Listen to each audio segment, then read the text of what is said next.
You, finding life rather dull, dreaming again of exotic places, wishing you were somewhere else, we offer you escape.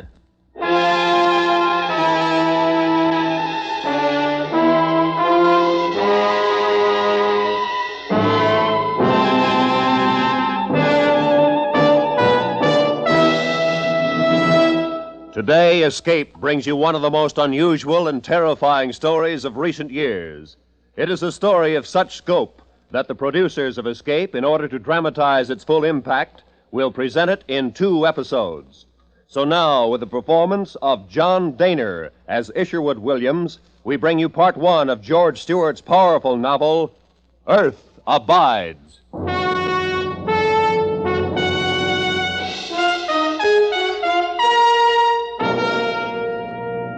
If a killing type of virus strain should suddenly arise by mutation, it could, because of the rapid transportation in which we indulge nowadays, be carried to the far corners of the earth and cause the death of millions of people.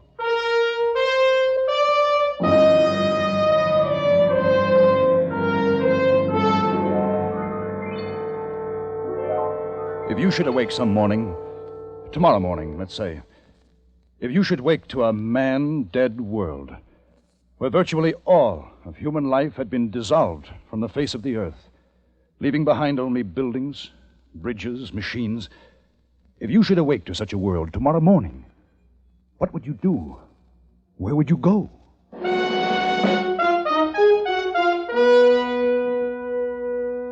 My name is Isherwood Williams. I was a student of ecology. I was in the Northern California wilderness gathering specimens of rock, plant, and animal life. I was alone and had been for a month. Climbing up to a sharp ledge one day, I felt a sudden sharp pain in my extended right hand. I withdrew it under reflex and looked up, and there, a foot above my head, I saw him, a rattler, coiled, ready to strike again. Slowly, carefully, I lowered myself and began to suck the poison from the bite. I wrapped a handkerchief about my wrist, tourniquet style, and headed for my cabin. There, I broke open my snake bite outfit, cut a neat crisscross in my hand at the point of the wound, and applied the rubber suction pump. Then I lay down on my cot. I felt sick. Sick because of the poison. Sick because I was alone. I was weak. In a few moments, deep, warm blackness closed in about me. I don't know how long I was unconscious, but I was awakened by the door. Harry? Harry, look here. This one's still alive, I think. Hello. I'm glad you came. I'm sick. He's still alive, all right. Don't go near him. Come on, let's get out of here. No, wait. I'm sick. Come back. Why? Why did they leave me when they knew I was sick? What were they afraid of? I tried to stand. My knees were like sponge rubber.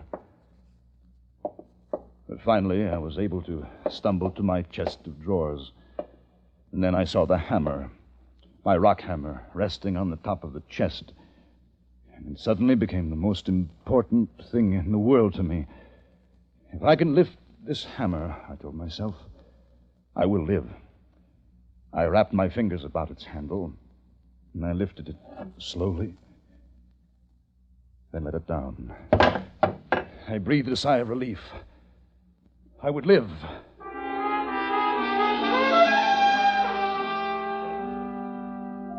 In the morning, I felt better. I got up, packed the car, and headed for the nearest town, Hudsonville, about 10 miles to the south.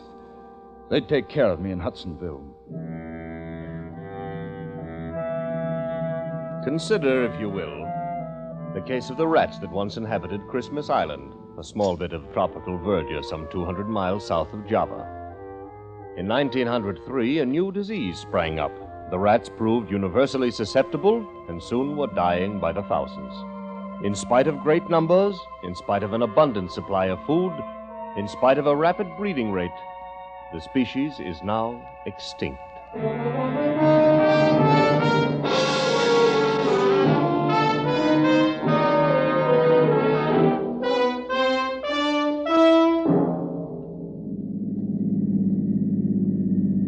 Pleasantville.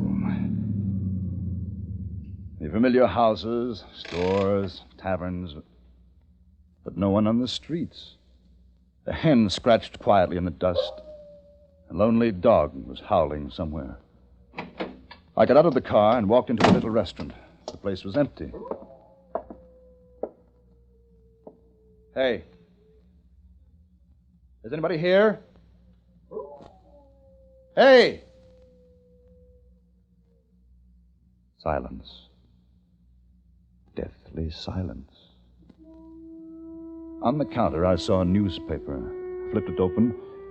The headline... Crisis. Acute. I read the story, a dispatch from Washington. The federal government is herewith suspended as of the emergency. All officers, including those of the armed forces, will put themselves under the orders of any functioning local authority by order of the acting president. Front page, column 3. The West Oakland Hospitalization Center has been abandoned.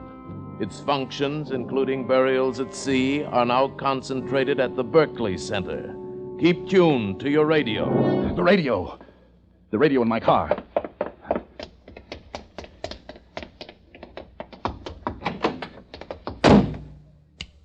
I turned the dial to the most powerful station in the vicinity.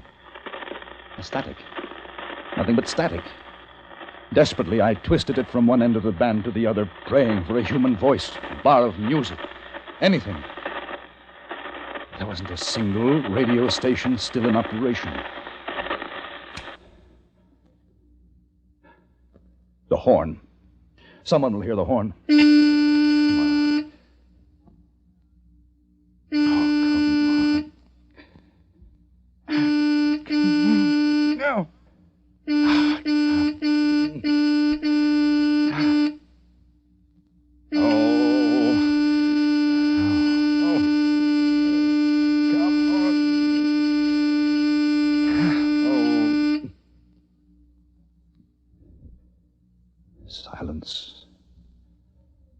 Silence and death. I leaned back in the seat, exhausted. I sat that way for minutes before I looked at the paper again. The paper. The last sign of human life left to me. It was dated a week before. I read it through twice. Whole cities had perished. Medical centers, bodies. Doctors, nurses, burial crews hard at work, and then they too had fallen and died. The United States, the world, the stagnant flesh pool of death. Suddenly, with terror, I thought of home. I started for San Francisco. On the way, I helped myself to a tank full of gas at a station. Oddly enough, the pumps were still working. Electricity still flowed from the river-driven generators, and the lights still blazed. I wondered how I had survived. Perhaps the snake venom had counteracted the virus. Perhaps the clean wilderness, who could say? But somewhere, someone else was alive. The men at the cabin door, there must be others, but where? I passed some cows in a pasture. Smiled to myself at the irony.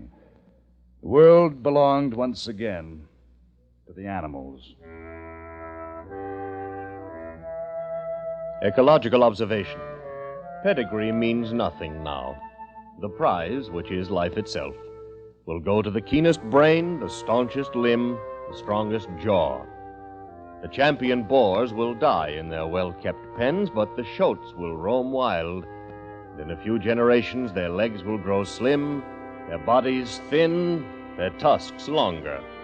Man, they need nothing from man. I passed 4 or 5 cars on the highway, abandoned. The farther along, I spotted another car, and there was a man inside. I stopped and got out. He had fallen over the wheel. There was a bottle beside him and the strong smell of cheap liquor. I shook him. Come on, come on. Come on, wake up. Wake up, wake up. Wake up, I said. Hey, come on now, come on. Now, leave me alone. Now, you just leave me alone. I said wake up. Hey. What's your name? Your name. Oh, what difference does it make? Oh, come on. Don't go back to sleep. What's your name? Barlow. Barlow's my name. 58 Barlows in the Seattle telephone directory, and I'm the only one left. Me. The dirtiest skunk of the lot. What am I doing alive? Answer me that. Go back to sleep, Mr. Barlow. Wait. Here. It's free on a house. Everything's on a house now. Have a drink. No, thanks. Let me tell you why I'm still alive. Because I'm being punished. I'm not good enough to die. Oh, goodbye, Mr. Barlow. Hey, come on back. I'll buy you a drink. It's good. I'll buy you a drink. Look here, I got $500. I took it from a bank yesterday. You want to hear? $500.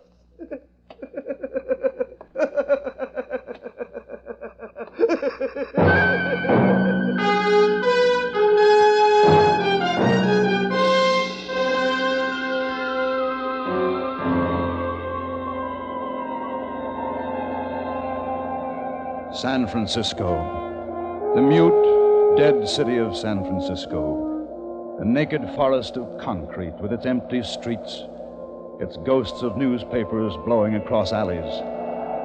I crossed the Bay Bridge, stretched over the blank water. A single car, coupe, parked in an emergency recess, was its sole possessor now. The Bay Bridge. A final monument to the greatness that had been mankind.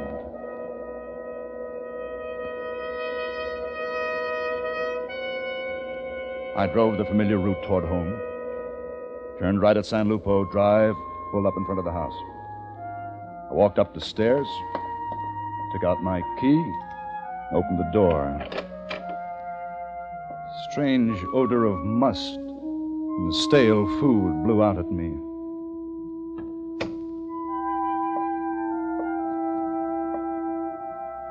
Mom? Dad? Mom!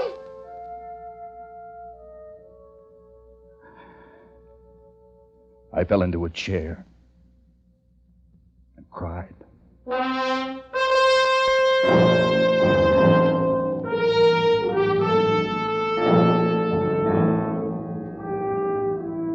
Observation.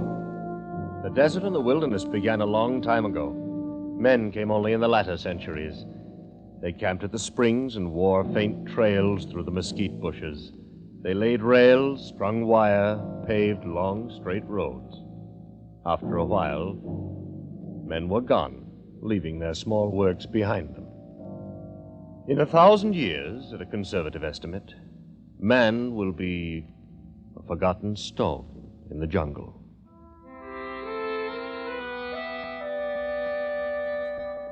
Where would I go? I had no idea. I only knew I had to keep going. Change of place was my only comfort now, the only way I had of convincing myself that there was still life in the world.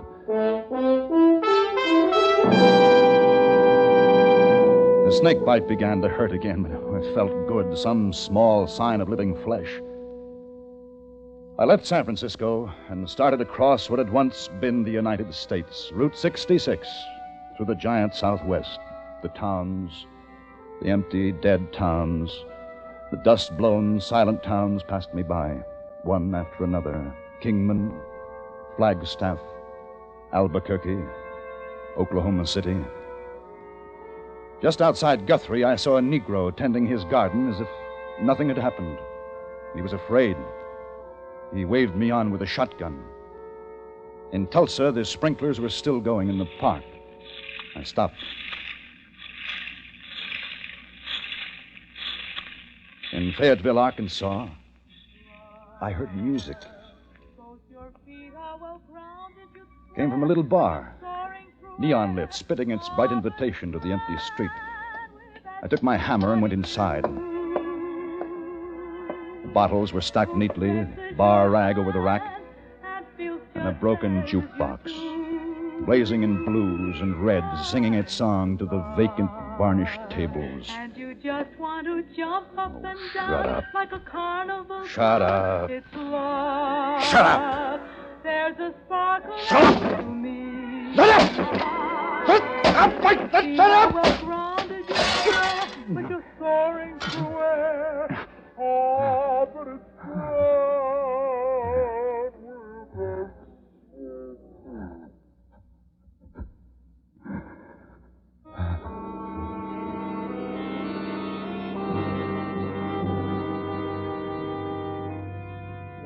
I slept in the best auto courts of the most luxurious hotels.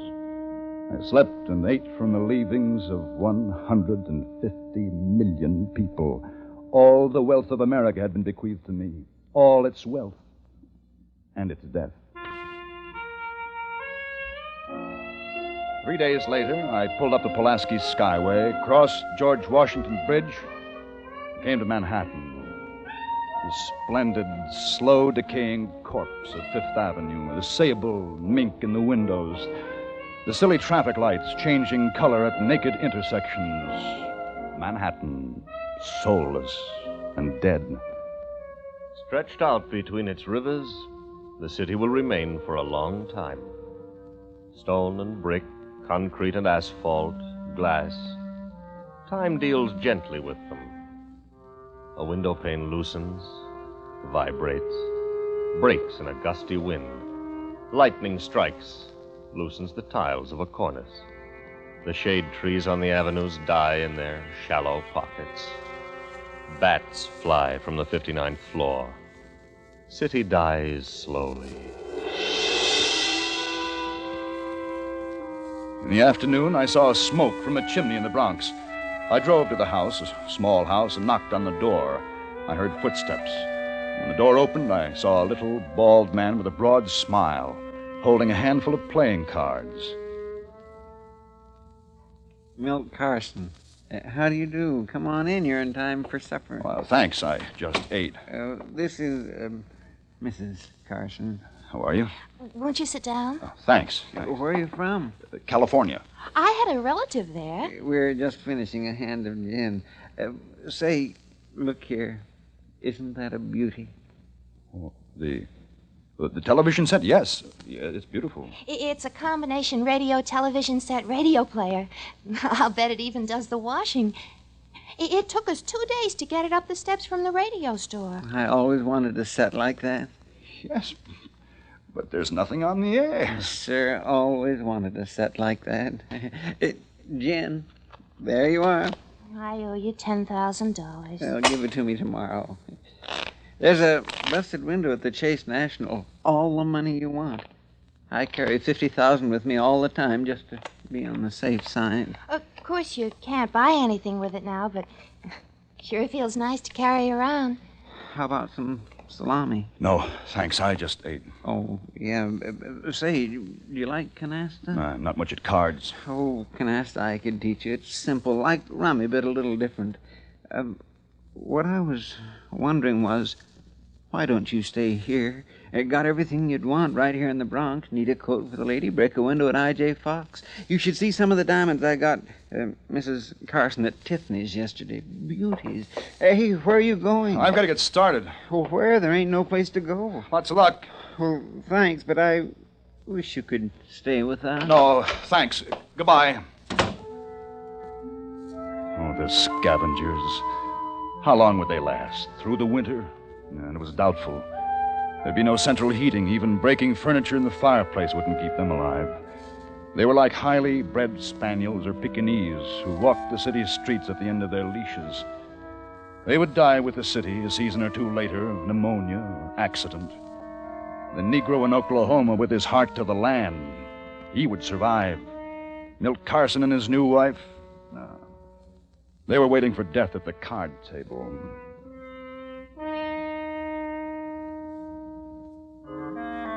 Two weeks later, I was in San Francisco again. The streets were just as bare as when I left. The lights were still on, but dimmer now. Water flowed still from the faucets. But San Francisco had a new population, the dogs. They hunted in packs, all breeds bound together in the common search for food. Danes, Dalmatians, Scotties, toys, all of them. The dogs had taken over the city. And I decided to move back into the house because of the familiar things.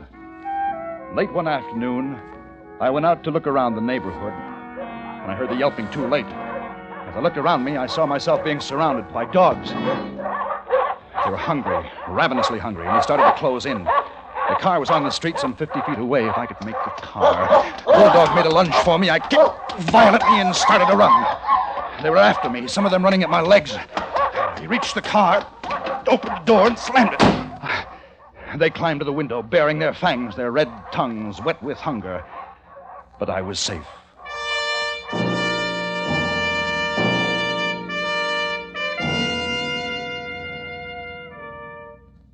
Then the night. And that night, the lights went out. The lights. The lights. Hey, the lights. What's happened to the lights? I looked out over the city. It was black. Black as death. The age of electricity was over. Finished.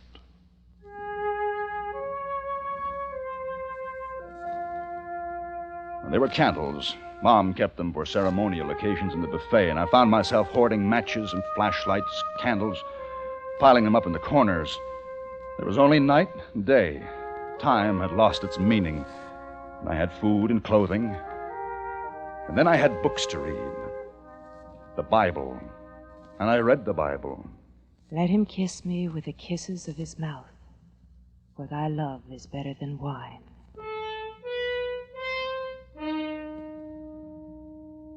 There was a faint but unmistakable light burning that night a mile away on Nob Hill. I got into the car and drove to the light. I parked the car. I reached for my hammer.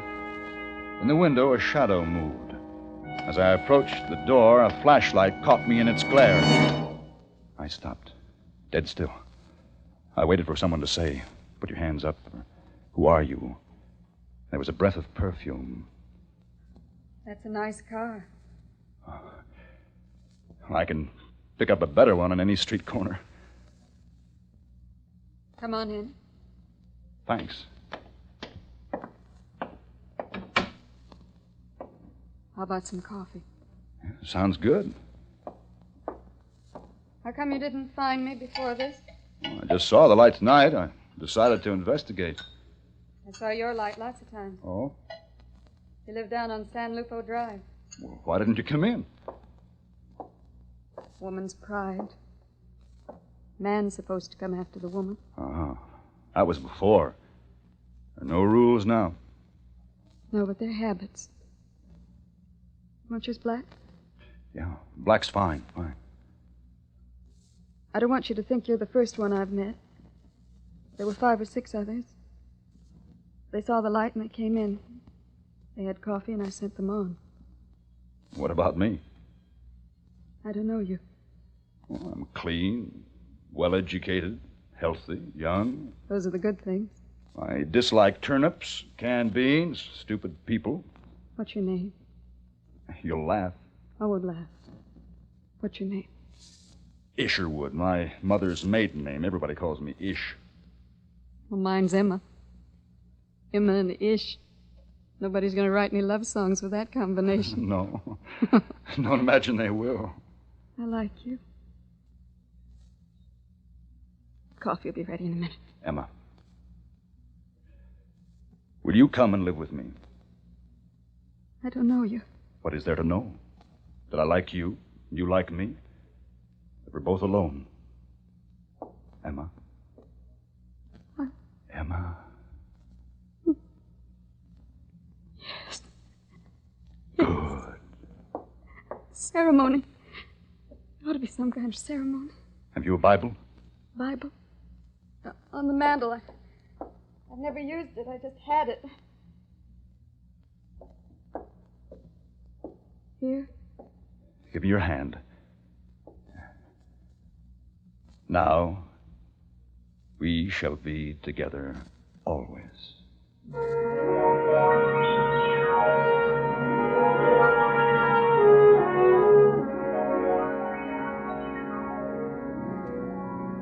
Emma was warm and understanding, a good woman, a healthy woman. Soon there was a baby to be born. I had read some books, but I couldn't read enough.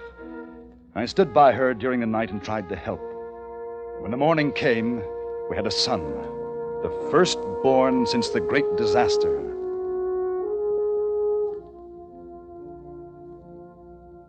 Then there was the matter of time. We won't need to know the exact hour. No, that's true. The clocks have stopped, but what's the difference? We eat when we're hungry, and when we're tired, we go to bed. put the months in the years. It's important to know when the year ends. Oh, that's what I've been doing out on the porch. What is that thing out there? It's a transit. See, I set it towards the sun, and when the sun reaches the winter solstice, I know that to be the shortest day of the year. And that will be our New Year. New Year's Day isn't the shortest day of the year. No, December 21st is. And we'll make that our New Year.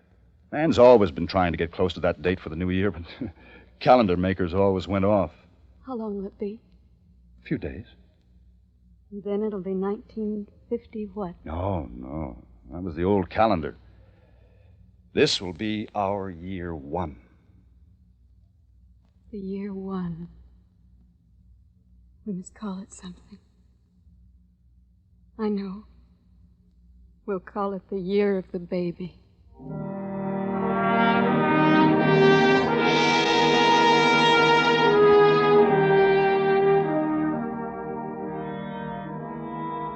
The new life began around the simple problems of Emma, myself, and the baby.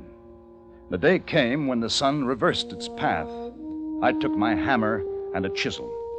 Emma and I had found a tall, smooth rock in what had once been a small public park. In the rock, I carved the figure 1. The new beginning, I said to her. The rebirth of man. In the year 2, the rats came. San Francisco was overrun with them. They had broken into most of the grocery stores, torn open the cartons, gorged themselves, and gave birth to more rats. They multiplied by the hundreds and then the thousands. Rats, the carriers of deadly bubonic plague. Come quick, they're getting in. Where? Here. It shoot through the door. Oh, get me that kitchen chair. Hurry now, hurry. Here. They're going to the bedroom toward the baby. Now hold the chair against the opening. I'll nail it later. The baby! The baby! I rushed into the bedroom, taking my hammer with me. There were 2 of them, tremendous rats.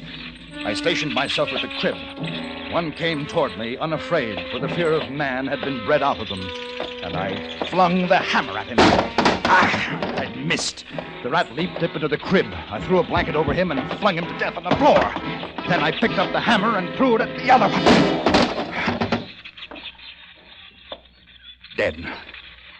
Dead.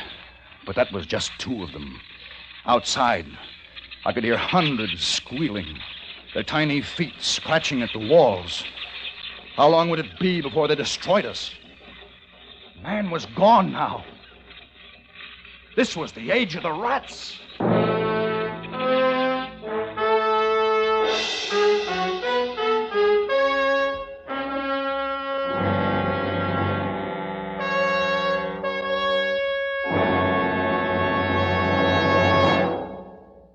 Escape is produced and directed by Norman MacDonald. You have just heard part 1 of Earth Abides by George Stewart, specially adapted for Escape by David Ellis. John Daner was starred as Ish, with Larry Dobkin as Dr. Stanley, and Peggy Weber as M.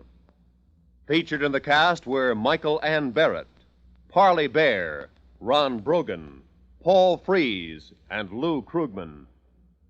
The special music for Escape was arranged and played by Ivan Ditmars.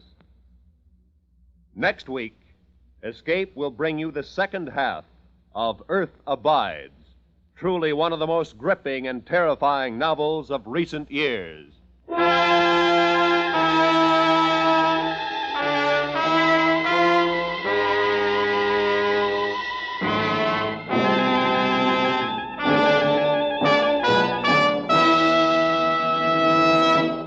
This is CBS, where you spend an hour with Frank Sinatra every Sunday afternoon on the Columbia Broadcasting System.